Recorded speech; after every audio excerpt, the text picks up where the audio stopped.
ਸੋ ਜਦੋਂ ਤੁਸੀਂ ਕਬਰਸਤਾਨ ਆਓਗੇ ਤੁਹਾਨੂੰ ਐਸੀਆਂ ਕਈ ਢੇਰੀਆਂ ਨਜ਼ਰ ਆਉਣਗੀਆਂ ਕਿ ਨਿੱਕੀਆਂ ਨਿੱਕੀਆਂ ਕਬਰਾਂ ਨੇ, ਕਈ ਜਵਾਨਾਂ ਦੀਆਂ ਕਬਰਾਂ ਨੇ, ਕਈ ਵਡੇਰਿਆਂ ਦੀਆਂ ਕਬਰਾਂ ਨੇ। ਆਉਣ ਦੀ ਤਰਤੀਬ ਹੈ, ਜਾਣ ਦੀ ਤਰਤੀਬ ਕੋਨੇ। ਇਸੇ ਕਬਰਸਤਾਨ ਦੇ ਵਿੱਚ ਐਸੇ ਲੋਕ ਦਫਨ ਨੇ ਕਿ ਜਿਨ੍ਹਾਂ ਦੇ ਉੱਤੇ ਜ਼ੁਲਮ ਹੋਇਆ, ਤੇ ਐਸੇ ਕਬਰਸਤਾਨ ਦੇ ਵਿੱਚ ਐਸੇ ਲੋਕ ਵੀ ਦਫਨ ਨੇ ਜਿਨ੍ਹਾਂ ਨੇ ਜ਼ੁਲਮ ਕੀਤਾ। ਉਹ ਨਿੱਕੇ ਨਿੱਕੇ ਹੁੰਦੇ ਹਨ ਤੇ ਉਹ ਬੱਚੇ ਆਪਸ 'ਚ ਲੜ ਪੈਂਦੇ ਸਨ ਤੇ ਪਹਿਲਾਂ ਬੱਚੇ ਇੱਕ ਦੂਜੇ ਨੂੰ ਮਨਾਉਣ ਵਾਸਤੇ, ਕੰਪਰੋਮਾਈਜ਼ ਕਰਨ ਵਾਸਤੇ ਇਹ ਫਿਕਰਾ ਬੋਲਦੇ ਹੁੰਦੇ ਹਨ ਕਿ ਅੱਗੋਂ ਕੰਮ ਨਹੀਂ ਉਹ ਪੈਣਾ, ਯਾਨੀ ਕਿ ਮੇਰੇ ਨਾਲ ਲੜਨਾ, ਜਿਉਂਦਿਆਂ ਅੱਗੋਂ ਕੰਮ ਪੈ ਹੀ ਜਾਣ ਹੈ। ਤੇ ਫਿਰ ਜਦੋਂ ਆਖਰੀ ਹੱਦ ਤੇ ਬੱਚੇ ਮਤਲਬ ਇੱਥੋਂ ਤੱਕ ਪਹੁੰਚ ਆਉਂਦੇ ਹਨ ਤੇ ਫਿਰ ਪਤਾ ਕੀ ਆਂਦੇ ਹੁੰਦੇ ਹਨ ਕਿ ਲੰਘਣਾ ਤੇ ਸਾਡੇ ਬੂਹੇ ਅੱਗੋਂ ਹੀ ਹਨ।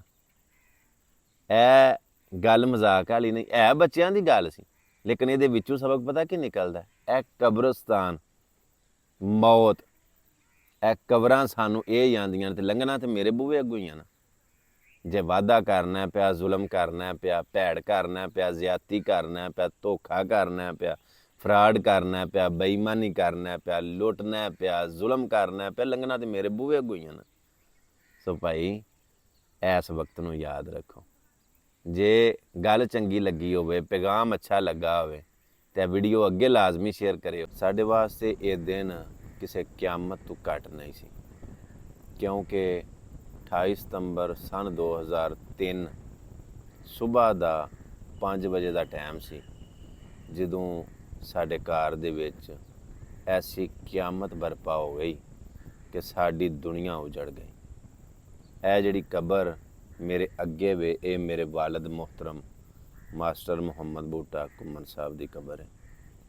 ਔਰ ਉਹ ਜਿਹੜੀ ਕਬਰ ਹੈ ਉਹ ਮੇਰੇ ਦਾਦਾ ਜਾਨ ਖੁਸ਼ੀ ਮੁਹੰਮਦ ਦੀ ਕਬਰ ਹੈ। ਔਰ ਉਹ ਜਿਹੜੀ ਕਬਰ ਹੈ ਉਹ ਮੇਰੇ ਅੱਬੂ ਹੋਰਾਂ ਦੀ ਫੁੱਫੀ ਮੇਰੇ ਦਾਦਾ ਖੁਸ਼ੀ ਮੁਹੰਮਦ ਦੀ ਭੈਣ ਸੱਕੀ ਰਸੂਲਾਂ ਬੀਬੀ ਦੀ ਕਬਰ ਹੈ।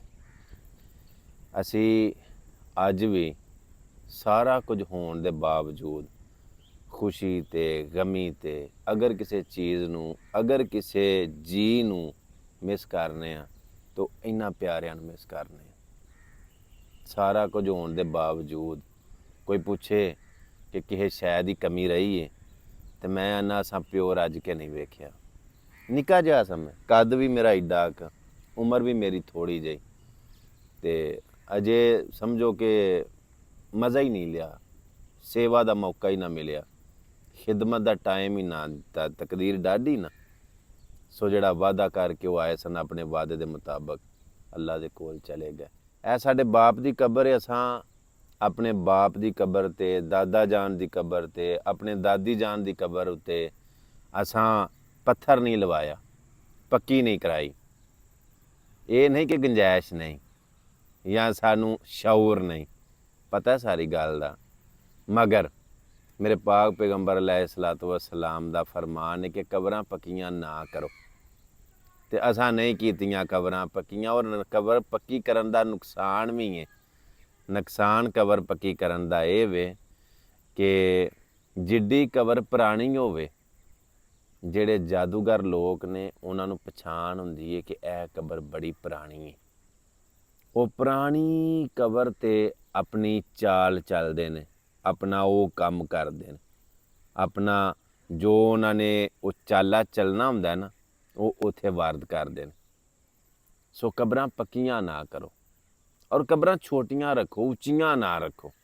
ਮਤਲਬ ਕਬਰ 1.5 ਹੱਥ ਕੱਚੀ ਹੋਵੇ, ਤੁਹਾਨੂੰ ਪਤਾ ਹੋਵੇ ਨਾ ਕਬਰਾਂ ਸਾਡੀਆਂ ਕੱਚੀਆਂ ਨੇ, ਤੁਸੀਂ ਬਦਲਾਂ 'ਚ ਵੀ ਫੇਰਾ ਮਾਰੋ ਦੇ, ਤੁਸੀਂ ਮਹੀਨੇ ਬਾਅਦ, ਹਫਤੇ ਬਾਅਦ, 6 ਮਹੀਨਿਆਂ ਬਾਅਦ ਲਾਜ਼ਮ ਆਓਗੇ ਕਿ ਅਸੀਂ ਕਬਰਾਂ ਝਾਤੀ ਮਾਰੀਏ।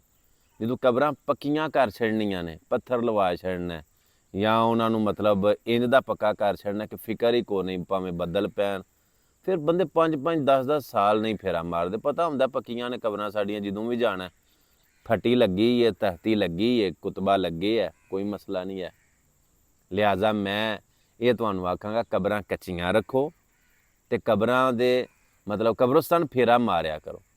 ਹਰ ਜੁਮੇ ਵਾਲੇ ਦਿਨ ਖਾਸ ਕਰ ਜੁਮਾ ਪੜ੍ਹ ਕੇ ਨਾ ਲਾਜ਼ਮ ਕਬਰਸਤਾਨ ਜਾਇਆ ਕਰੋ।